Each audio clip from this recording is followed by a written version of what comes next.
Are you looking for more out of your life? Do you need ideas on how to start new businesses and how to move forward in your own personal life? Well, guess what? You have come to the right radio show. At You Can Overcome Anything podcast show, you will learn and hear from many people from all walks of life who are sharing their challenges, their stories, their habits, and the mind shifts they had to overcome to become who they are today. On top, you will get a chance to connect and see how you can overcome anything by networking and learning about your next move through this radio show. I present to you our great speakers at You Can Overcome Anything podcast show with your host, Cesar R Espino.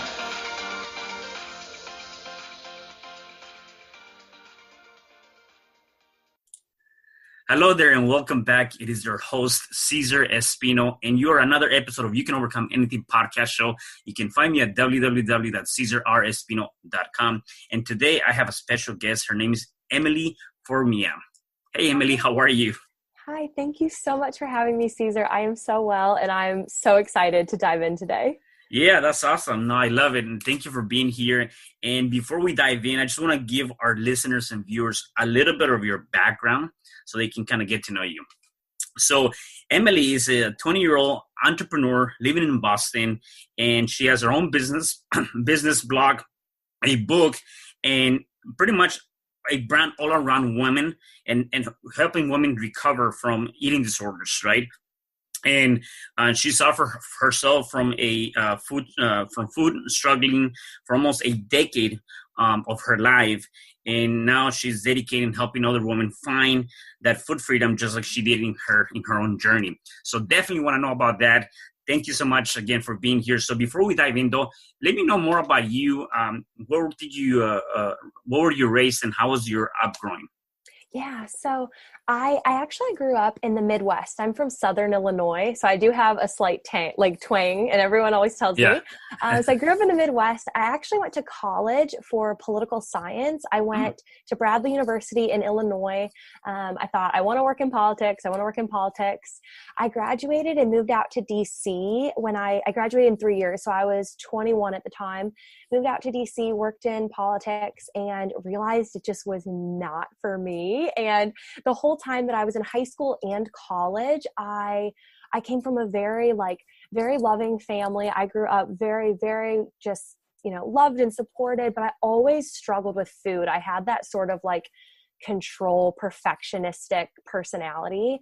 And then especially when I moved out to DC and realized that kind of my career path wasn't what I expected it to be like, I think it definitely threw me and my food for a 180. But from that, and I'm sure we'll talk about from that pain of I just really can't live struggling with food like this forever, was kind of how I then moved to Boston. I started my business. It was sort of just a snowball effect of I kind of had to help myself through it. And then I realized so many things along my own journey that I wanted to then share them with other people. Yeah, no, that's amazing. So what was the reason that you decided to leave your hometown to DC? Yeah, I've always wanted to kind of move about. Definitely I've always been the black sheep of my family. I come from a town where everyone kind of grows up and they stay put. Everyone's grandparents lives around them. Yeah. For me, I just always wanted to kind of journey about, and especially going into politics, I thought I need to go to DC. If I'm going to do it, I need to go to DC. And I adored my time in DC. I just kind of found that politics wasn't exactly the career path for me. But then even moving to Boston again, I think it's just fun to kind of reinvent yourself and kind of move about and find new experiences, new places. I love New England. I'd never been before I moved. And it's just, I think, part of my personality of just kind of always wanting to do something more. Yeah. At which point do you through your journey, I guess at which point do you find out that thing you wanted to become or thought you wanted to become is not really for you? And how do you find a different passion? Yeah. Oh, I love that. So I think it's finding what intention you want with your life and with your career, not your career, because I always grew up wanting to help people. I always wanted to help people. I knew I wanted to help people, But then when I went to college, I was sort of forced to pick how, and I didn't know how yet. So I think I fell into political science not, and I don't regret necessarily studying it, but it was just kind of, well, I guess, like it was, I knew I wanted to help people and I thought, oh, politics, okay. And kind of went down that path. And then I think when I got to DC, and yeah, for so many young listeners, like I was the person that was like, okay, then I'm going to work in politics for 60 years. Awesome. And then 9 months in, I was like, oh no, this is not, what I wanted to do. I think it was just really having the confidence and the certainty to realize that while the career might have not been right for me, my calling and passion always has been. And when I after I cried and had my pity party, I realized that like, just because politics didn't work out for me doesn't mean that I did anything wrong. It was finding like what really truly was my passion. And yeah, and from that, I then kind of ended up creating it for myself. So I think that was the moment for me, was realizing that my intention was always true, which means that I can try different kind of careers to fit it.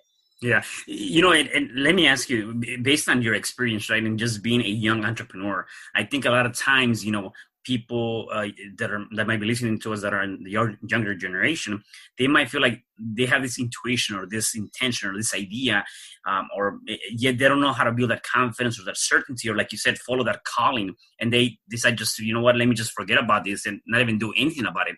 How do you, from your perspective at a young age, it's like you take that leap, you take that jump and just kind of follow that intuition, that intention? Oh, yeah. I think it's reestablishing what's a failure. And I say that kind of in quotes. Mm-hmm. For me at first, when I wanted to start my own business, I thought, who the heck am I? I'm not a certified therapist. Like I don't even have a degree in business. And I had all of that mind drama. And I think it's so important for young women or young people to realize everyone has mind drama. Like when you're 50, you'll still have insecurities, you'll still have doubts, and it doesn't go away. You just get better at kind of not falling victim to it. So for me, I was super overwhelmed. I thought, I don't know who I am to do this. But I reframed it in the sense of, if I don't try, that's the only way I can actually fail. If I try, and what if I don't like it? Like I can build my business. What if I don't like it? What if it doesn't necessarily work out the way that I expected it to? But by never trying at all, I was already failing myself 100%. Like I didn't even have a 5% chance of it taking off. I had to try, and I just had to. And taking action, I think Tony Robbins talks about this, or it's like the only way you can actually get better or have more clarity is by taking an action. And I always thought I need full clarity. Like I need to know exactly what I'm doing and what it's going to look like before I do anything. And I think that's what keeps you from never starting or taking any risk in the first place.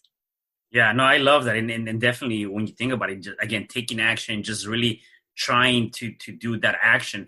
And a lot of times, because we're so afraid of not seeing what's on the other side, or how it's going to end, or what it's going to be, or good or bad, or you talked about it, those little voices. And so I want to talk about it for 1 second, because I think that that's something so critical, regardless of your age, that you're often going to have those little voices telling you you're not good enough, you're not going to make it, this self-sabotaging that you're doing for yourself and creating for yourself. And I guess the biggest thing for any entrepreneur or any person alike is you have to figure out how to fight or combat those little voices. How do you do that? Yeah, I had a really good friend once tell me, she's a mindset coach, and we became friends through Instagram. And I'll never forget, we were talking about mind drama, and I use it as well, with eating disorder recovery. It's always those inner critics or those inner bullies in your mind. And she told me, like, we were talking about that, and she said, you can talk back, right? And I'd never thought of that in my whole life. Like I thought, whatever plays in my head, I have to listen to, and whatever plays in my head is true, and I don't have any say in it whatsoever. And I recently read a book called The Untethered Soul, which I highly recommend to, oh my gosh, it's one of the best books I've ever read. And they talk about how if you hear a voice in your head and you're aware of it, that means it's not you. And it helped me so much realize that I was having all of these insecurities and doubts and limiting beliefs, and they weren't who I was. I was just experiencing them. Because if I could be aware of it, that means I could talk back to it. And that means that I could take action against it, or I could, become more aware of it, conscious of it, whatever way you want to see it as. Mm-hmm. That helped me so much realize that I was somewhat playing victim to the voices in my head. They would say like, you're not good enough. And I would go, okay. And then I would just not try, or I would not like do anything. And I never, ever saw it in the lens of, I can talk back just as much as it talks to me. Yeah.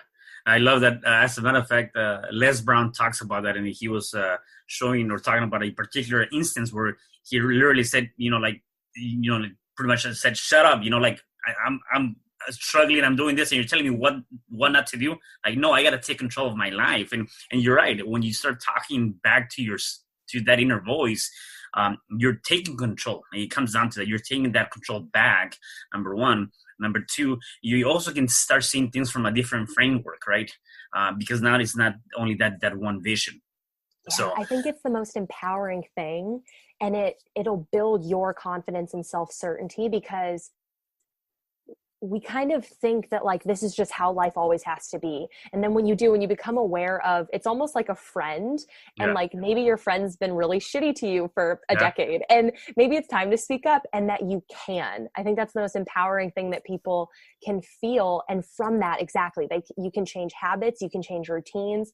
I use it in my therapy with my clients of saying, I want you to actually get angry at it, prove it wrong, right? So it's saying like, oh, don't eat this, you can't eat this, you can't do that. Take the action, prove it wrong. And the more and more you do that, the less and less you'll hear it. It won't have as much power as you continually talk back to it. Yeah, especially when we're going through, I think the number is like 60,000 thoughts per day or something like that, or some big number, right? I forget the number.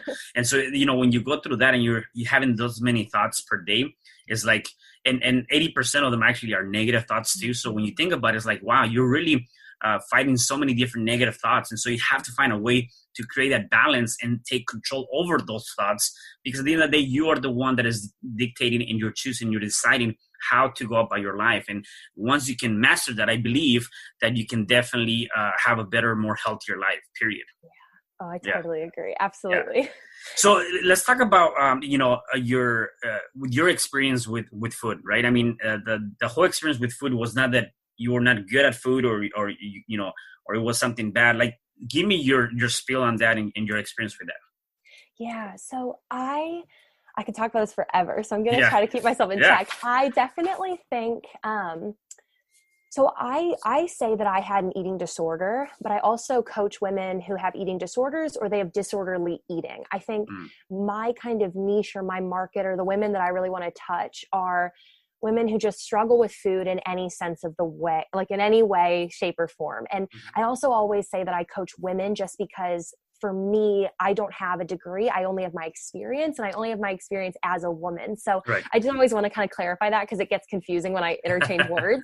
But for me, so I struggled with an actual eating disorder for probably almost a decade, but there were a couple misconceptions that I experienced in my disorder and in my recovery. And that's exactly why I kind of created my business. Was one of them being that my problem was actually with food. So I had anorexia. I struggled with binge eating. I struggled then with bulimia. I kind of always struggled with food.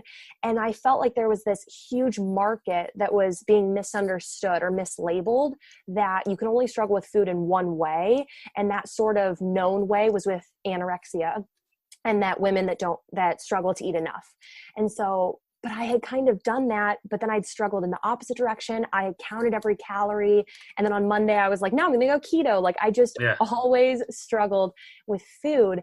And so when I then reached out for help, I was in inpatient therapy when I was much younger. And then I went to just regular therapists here and there. And I was always trying to, get a better relationship to food. But the support that I found was just always kind of shifting the wrong variable. So and I'm not against like doctors or medical professionals, not at all. I just felt like I was so misunderstood. But then I realized that there were millions of women that were misunderstood the same way, because I would get a new meal plan and they would say, okay, you're not eating enough, eat more. Or, okay, you're counting every calorie, don't. And I would kind of do it for 2 weeks, and then I would just fall right back into it. It had just become such an ingrained part of my safety net, my control. I think when you're a type A and you're just very wired to be a goal-oriented, somewhat kind of like, I always say I'm very high strung. Like I just am a very goal-oriented, perfectionistic type personality. But then when you mix that with diet culture nowadays that says like, you need to be counting every calorie and you need to not eat sugar and not eat this and this is bad. When you mix the two, it just gets really, really dangerous. And there was this huge moment for me when I started to realize that food was never my problem and my body weight was never my problem. I was my problem. And in the most beautiful way, it meant that I could fix it. And that's really when I started to truly recover, was after I graduated college. And I had just tried everything, quote unquote, changing only food. I'd never really tried to change how I saw myself, like where my food insecurities came from, building up my self-certainty, my self-confidence. And now even when I coach women, I actually don't talk about food hardly at all, because the problem really isn't with it. There's so many other factors going into why women struggle with food. Yeah, and you hit up a couple of points that I want to really emphasize, and maybe you can explain more. The first thing is, when you talk about, you realize that it was not food, it was more yourself, and then you tied that back into the mind, right? I think how that is so much powerful, right? I guess my one of the things that I'm wondering is, when you realize that it was really more your self-love, confidence, certainty, all of those things that were missing as part of your life, how did you come about realizing that, number one, and then what were some of the things that you did to start shifting yourself?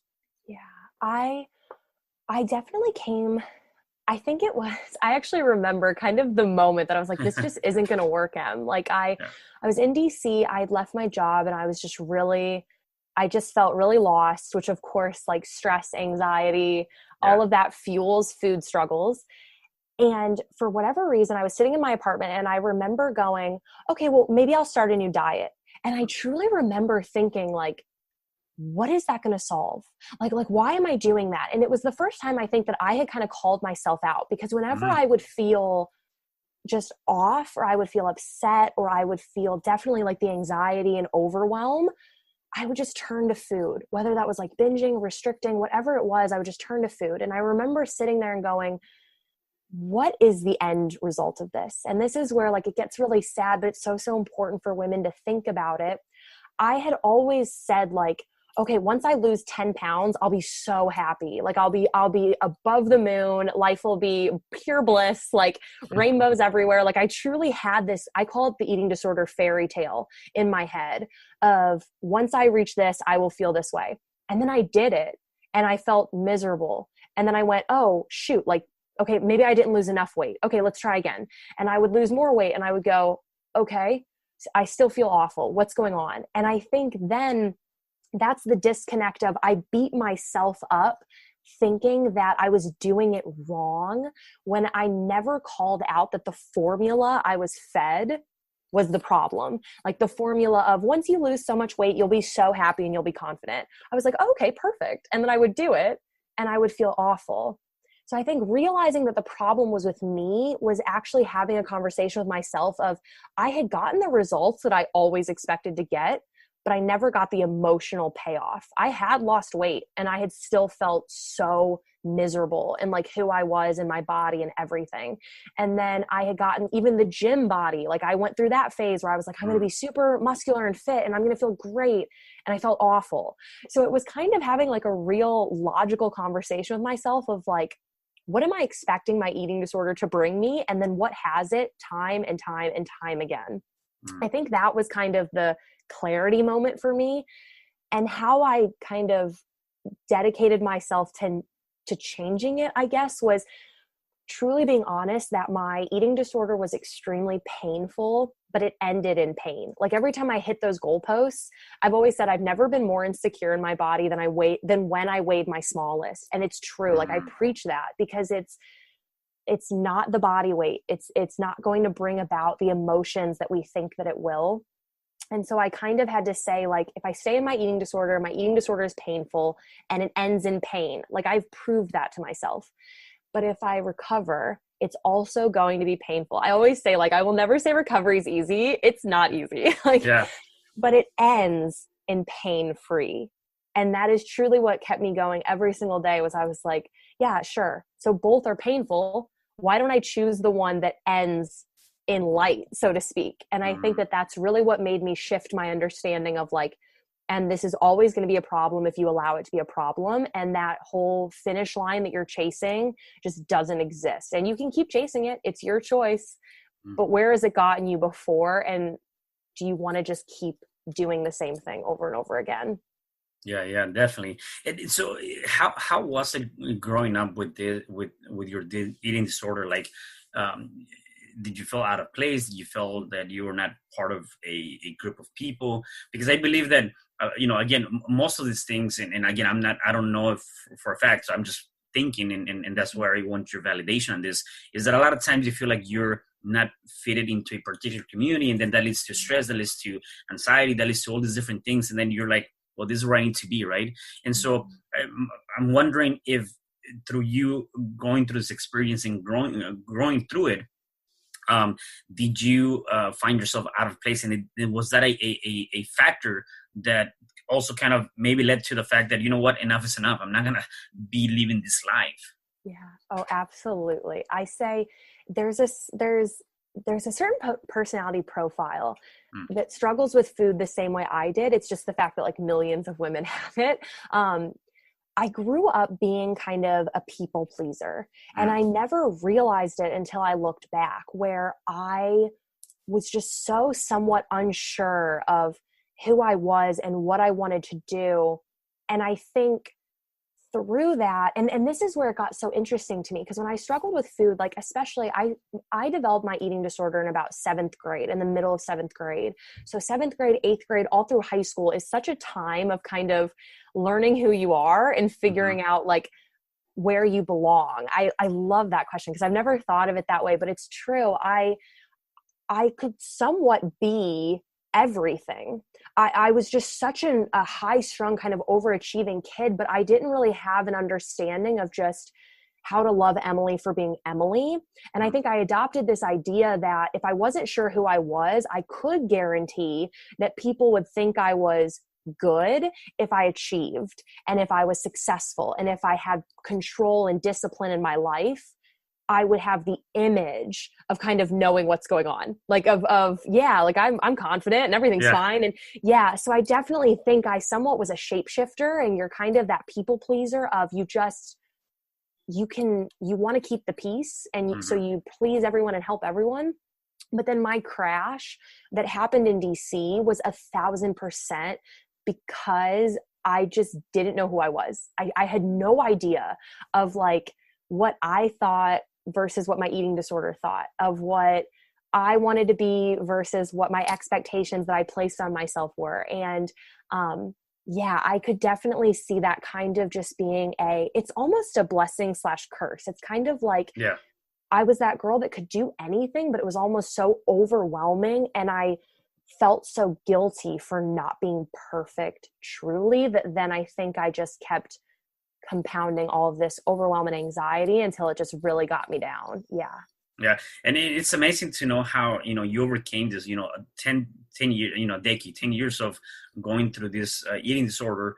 And from that pain, a purpose, or joy came out of that, right? So I want to talk about that, because that's when you decided to start shifting, right? You shifted that. And again, sometimes we have to go through, and I'm not saying, in any shape or form that that's what we need to do to, except some people have to go through a lot of pain to find a true purpose, right? So let's talk about your experience with that and moving to where you're at now. Yeah. I always say, like, it's been the greatest blessing of my life. And that is, like, so hard to say. And I think 3 years ago, there's absolutely no way I would have said that. Like, but I completely believe that, because from my experience is everything. I don't have a degree. I never went to school for psychology or eating disorder therapy. Yet when I talk to women, I somehow have become the girl that gets it, in quotes. And that's Yep. what I always wanted to be. I just wanted to be the girl that could get it the way that no one else could. Because if you struggle with food, if you struggle with depression, if you struggle with crippling anxiety, other people can hear you and they can sympathize with you and they can give your support. But to have a conversation with someone who just gets it is the most freeing and empowering thing ever. And so I think from all of that pain from my eating disorder, I developed such a sense of like self-compassion for myself, because something else about eating disorders is that while they are dark, they're a coping mechanism. And for whatever reason, I needed some sort of coping mechanism when it all happened, but I don't need it anymore. And that's how I kind of go at recovery for my clients, is not really being angry with it, because there's no point. I was so angry at my eating disorder for forever. The whole time I was like, I am the worst. I'm awful. I hate this. I can't do this. Like I was so angry with it. But I was actually being angry at myself, not realizing that it was just something I was going through. It wasn't Emily, and Emily could recover from it. So I think it's differentiating that is like a huge part, but it's also, just seeing how much good comes from pain, which is hard to say, but it truly has. I would never change a thing, and struggling for a decade is like crazy to say out loud, but I wouldn't take it away a day, because every single day taught me something that then, even if, your listeners aren't looking to start a business or aren't looking to write a book, like the simple fact that you've developed self-compassion, you've developed empathy, you've developed all of these traits from your hardships that make you such the incredible person that you are now. Yeah, it's just seeing it in that light. Yeah, one thing that I find very fascinating is, again, whether you believe on God or the universe, it doesn't matter, right? Whatever is your higher power, whatever people believe on, you set your intentions early on in your life, where you said, you know what, I want to help many people. I want to help people somehow. And without even thinking about it, perhaps, is, you go through all this pain, and now you're sitting here helping people because of that experience. And it's like, I don't know, maybe the universe, God said, well, this is going to be the path I'm going to give you. You're going to go through some pain, just like any entrepreneur. You're going to fall down so many different times. You're going to have to get up, and then you can do and deliver that of which you're asking for, which is helping many people, right? Yeah. And I find that very fascinating, because a lot of times as entrepreneurs, people see the overnight success. People see, the things you have now, yet they don't realize all of the different challenges that you had to go through to get to that point. And it is different for everybody, right?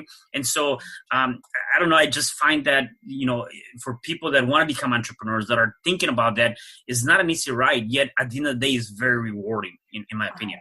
Oh, I totally believe in universe, God, whatever. There's a force greater than us that has a plan that we just have to trust. Yet like 95% of the time we're like, no, I got it. We can't see the big picture. And for me, I think, I love that you touched on kind of, we can't see the big picture, but also realizing that you have to help yourself if you want to help other people. I think as an entrepreneur, or really anyone, I think we so easily think that if we fix someone else, it will fix us. And if we put all of our energy, because that was where I was, like, not from a malicious point, but from sort of a distraction. I was like, okay, I'm going to help everyone else, but like, I'm fine. And the way I struggle with food, it's fine. I really don't need to fix it. And even when I was in the very, very early stages of building my business, I put so much kind of like mental power towards like what I call kind of just admin work, where it was like, okay, what can I do? How can I do this? Blah, blah, blah, blah. Not realizing that the greatest lessons I've ever learned and now can share with my clients was healing my own relationship to food. So I think we live in a world that like you should raise your value in terms of like degrees or money or all these like physical things that aren't bad. But I think the greatest thing you can do, especially as an entrepreneur, is raising just your mental value, like getting to be your best version to then share that person with the world. And I had to learn that all from 10 years of struggling with food. And I think it's been such a blessing for sure. Yeah. And I like that you touched on that. That's kind of like the airplane analogy, right? When you get on that plane, one of the first things they tell you is to make sure that you put on the mask first, then you can help other people. Yes. And when you think about it from that perspective, it's like you have to make sure that you're helping yourself. I always say that you definitely, whatever purpose you have, whether you're working for somebody else, whether you're an entrepreneur or anything like that, just make sure you're taking care of yourself, because you know, definitely you cannot help other people if you cannot help yourself. And so that's one of the things that we sometimes forget. And so we have to make sure that we take care of that body, which is ours, and I also call that our journey in life. Mm-hmm. I think there's such a level of like selfishness to taking care of yourself. But from one of my favorite things to say, because there's that saying of like, make sure your cup is full so you can share it with others. Yeah. I always say, make sure your cup is overflowing so you can share it with others, because you need a full cup. That's like, you have to fill your cup up first. And there's no it's not selfish to just take care of yourself. Yeah. Let's talk about your book. So what's your book about? I think I know what inspired your book. Nevertheless, there's any kind of specific inspiration to write a book, and what's the meaning of it? Yeah, it kind of ties back into our, how do you just take action? I had been telling myself for a year, because I've always loved to write, which is why I actually started my blog before I started anything. Yeah. And I was like, I should write a book. Nah, I should write a book maybe, like for a year. And then I finally was like, Emily, you're writing this book. And I wrote it in a month. So wow. You do Amazing. have to just take action, because then it'll just flow. When you constantly resist it, I think that was like the worst thing I could do. So I wrote my book. It's called Gaining a Life. And it's split into 2 parts. And the first part is a very vulnerable kind of recap of truly how deep my eating disorder was, because I wanted my readers to understand that they're not alone, because if you don't see stories, kind of like what I was saying, of I struggled with food in all ways, I never really heard someone say that. So I felt like I was so crazy, and I felt like I was just so, I carried this level of shame of like, why can't I get it together? Like everyone else seems to be fine. So the first half of my book was really just recapping truly how rough my struggle with food was, and putting life lessons along the way to try to make people feel validated. And then the second half is, okay, how did I get out of it? So I called it Gaining a Life, because I think for any woman that ever listens to me, I know that the biggest fear in the world for women is to gain weight. Even if you struggle with binge eating, even if you struggle with emotional eating, there is such a pressure to always be losing weight, or to especially never be gaining it. And so when I wanted to go through recovery, of course, like the first thing the voice in my head said was, you're going to gain weight. And I was like, oh my gosh, I am.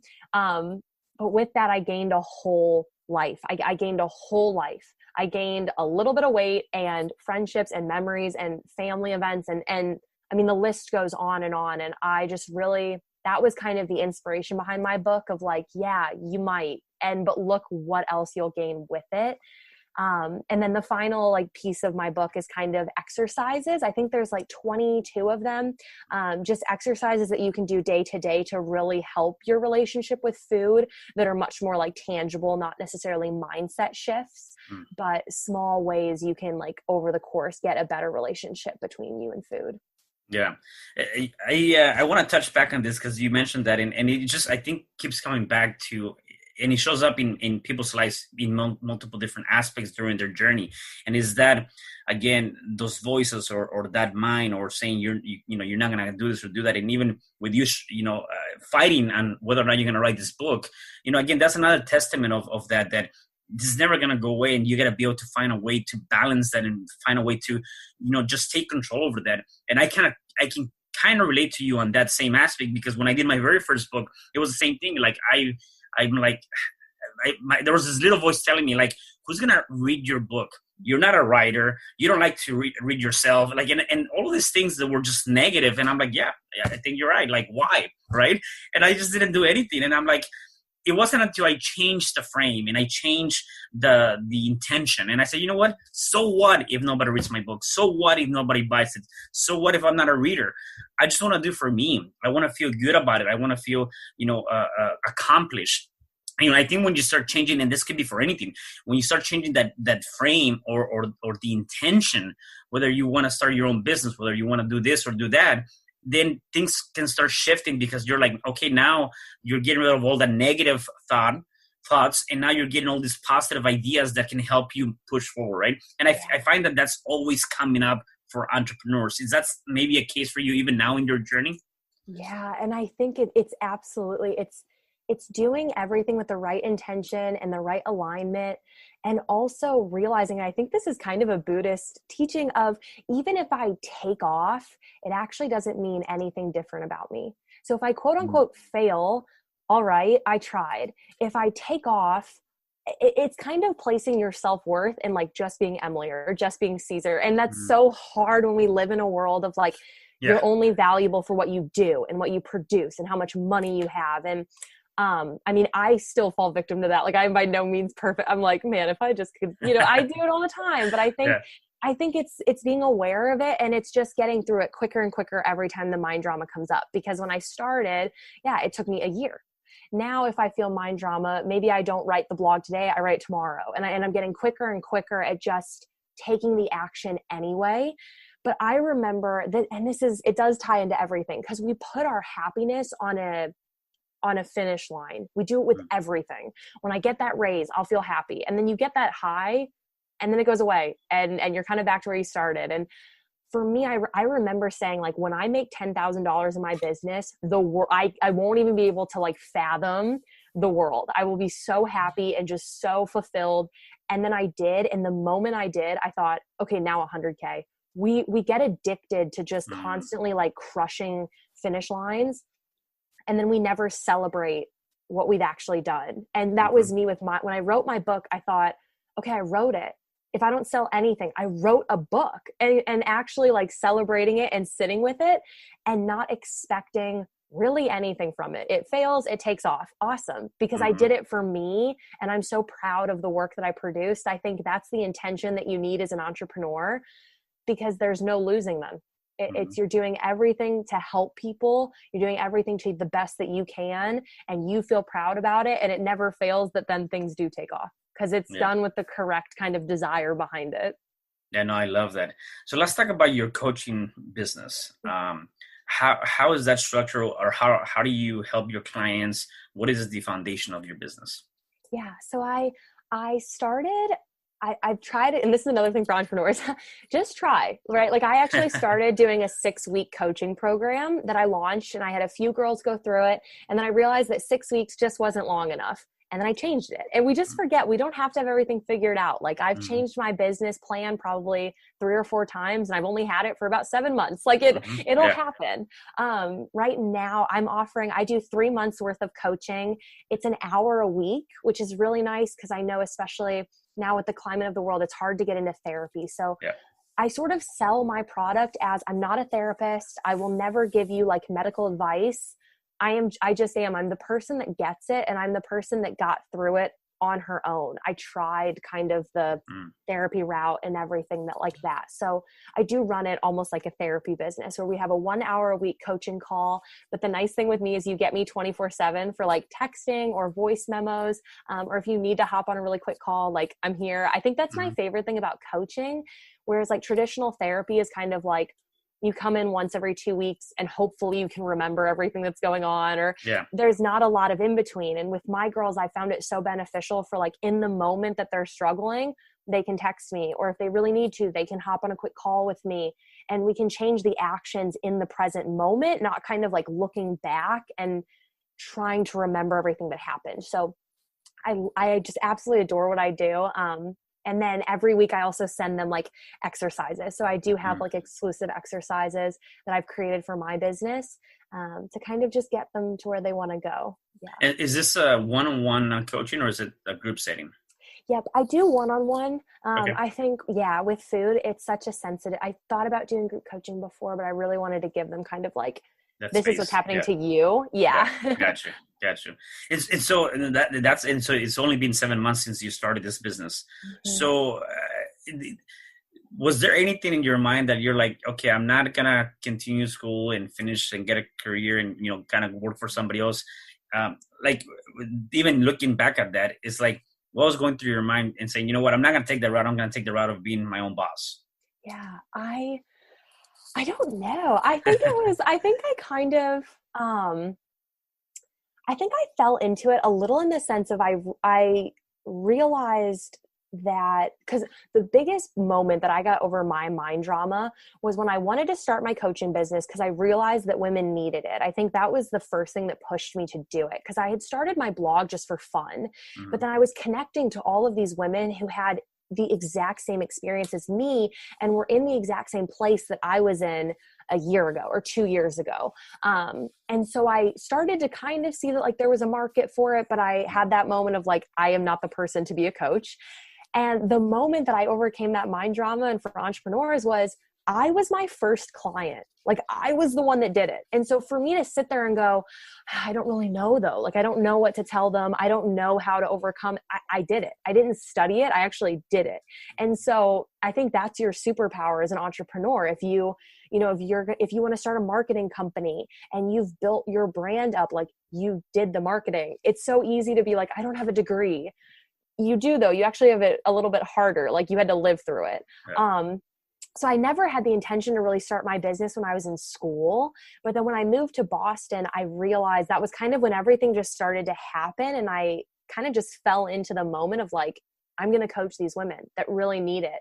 And I definitely think it came from just thinking, no, there's no one better than you to do it. Like to people listening, there's no one better than you to do it if you've done it yourself and have this inkling to start a business or a brand or whatever it may be. Yeah, no, I love that. Emily, I have a couple more questions for you before I let you go. So the one question I have for you is, how do you define success? Oh, okay. I think I would define success as doing what makes you feel good. And that's what I do with my girls too, because it's so easy, not to kind of tie this into what I coach, but in the world we live in, it's so easy to see success as making this amount of money, working out this way, eating this way, getting this career, whatever it may be. And for me, my success came when I could just feel so happy and calm in my body. I define success as mental success, where you are just happy with who you are and you're grateful for what you have and you're excited for what's to come. Like for me, that's been like the biggest success moment, is being proud of my own work for me and the person that I am for me.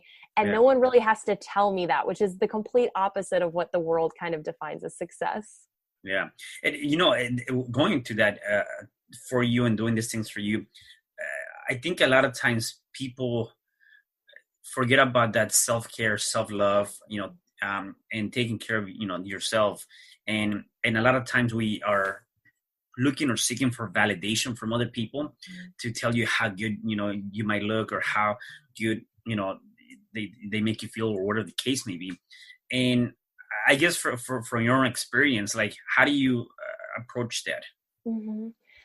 It's very similar to how I kind of had the conversation with my eating disorder. I was always told, it's so funny because looking back on it, if you'd asked me like what fueled my eating disorder, it was never feeling good enough. And it was just always wanting to be perfect. Yet I kind of was. I was the girl, like I got straight A's. I was told by everyone I knew of like how incredible I was and how intelligent I was, or successful, whatever. Like in college, I was involved in everything. And looking back on it, I did it totally for the validation. I would say 50% of the things I've done in my life, I didn't want to do. It was straight up just to be like, oh, but then this will make me look like people will think, and X, Y, and Z. And I think that I realized that I was perfect. I did accomplish anything I set my mind to. People told me how great I was. And once again, I still felt miserable. I would hear compliments. I've talked about with my clients before. I got so many compliments just throughout my life, never once believed them. But yet I always said, all I want is for people to like me, and all I want is for people to tell me how great I am. And then they kind of would, even if it was just my family, like, Emily, I'm so proud of you, in one ear, out the other ear. Because if you don't believe that you deserve the compliment, you're not going to accept it. So you can get all this validation from other people. But if you're still telling yourself like you're awful, you're the worst, there's kind of nowhere for those seeds to land. Like I say, there's like no soil for them to plant. They just kind of go in one ear, out the other, and then you search for them again. And then you get them and you don't feel anything. And I think that's helped me realize that, like, yeah, my success has to come from me and my self-love has to come from me. And now having that, I can 1,000% tell anyone that like, that is the only answer. You can have anyone tell you anything, and it's whether you're going to believe it or not. Yeah, definitely. If people wanted to connect with you, how can they find you? Yeah. So I have tons of stuff. I would say my website is the easiest. My website is www.sincerelyxoemily. And then my Instagram handle is the same, but there's a period. So it's sincerely period XO period Emily, because it was taken. But yeah, those are the best ways. And my email as well is sincerelyxoemily@gmail. But everything's on my website. So that's usually just easier to go to. Awesome. And then 2 last questions. It seems like at an early age, and you've definitely gone through some very challenging times, and you've learned from them, which is awesome. You seem very positive. You seem like you have so much energy, right? So is there anything that you do on a daily basis? Tony Robbins refers to them as rituals, right? So do you have any daily rituals? Do you have anything that you do on a daily basis to put you in this state of mind? I would definitely say I wake up and I don't work in the morning. The morning is my time. I definitely get thrown off if I wake up late. Like I usually wake up in the morning, I journal a little bit, I'll go for a walk. I just kind of have my downtime. But I actually think the biggest thing, it's not really a ritual. It's more, I just started to develop such a sense of self-compassion. Like I genuinely, if I feel stressed out, if I have a day where I'm really stressed out, I will say out loud, like a crazy person, like, Em, you're doing your best. Like you're doing your best. Today is a good day. Like, I think we are just so hard on ourselves constantly, especially as like young people out of college, like trying to figure out the world. Like, I just think that the way I stay, kind of like happy and positive is I just give myself some slack. I treat myself the way that I treat other people. That's what I say. Yeah. The way that like you so easily love other people or like forgive other people or support other people, we just don't do that to ourselves. And when I started to have that sense of just compassion for myself, I think, my life just got so much better. Yeah, that's awesome. No, I love it. And the last thing is, you've given us a lot of great tips. So I want you to see if you can give me one more tip. If our listeners or viewers are going through some challenging time right now, what would be one thing that they can do to start overcoming that challenge? Yeah, I would definitely say choose the pain that ends in light. Because even if you're not struggling with food, changing habits and changing routines is never easy. So if you're struggling with insecurities or anxiety, depression, alcoholism, like literally anything you're struggling with, it becomes your default and it's almost scarier to change. But when you realize that both paths are painful, but one, ends in that light, it's a little bit easier to go through your growth, your development, or your recovery. I love that.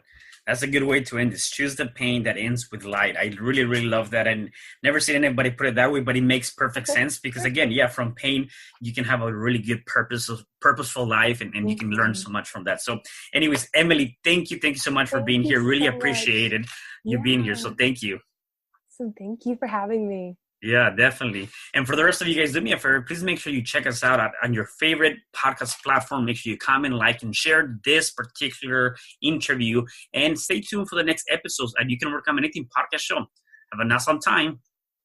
Hi, I'm Cesar Espino, real estate investor, business coach, and consultant, and author of the book, You Can Overcome Anything, Even When the World Says No. My number is 424-501-6046. In my book, I talk about making the necessary changes to shift your mind for prosperity and certainty. Pick up your copy at Amazon. I also love helping families with their real estate and can purchase your house fast and all cash. Follow me on Instagram, Facebook, and LinkedIn. My number is 424-501-6046.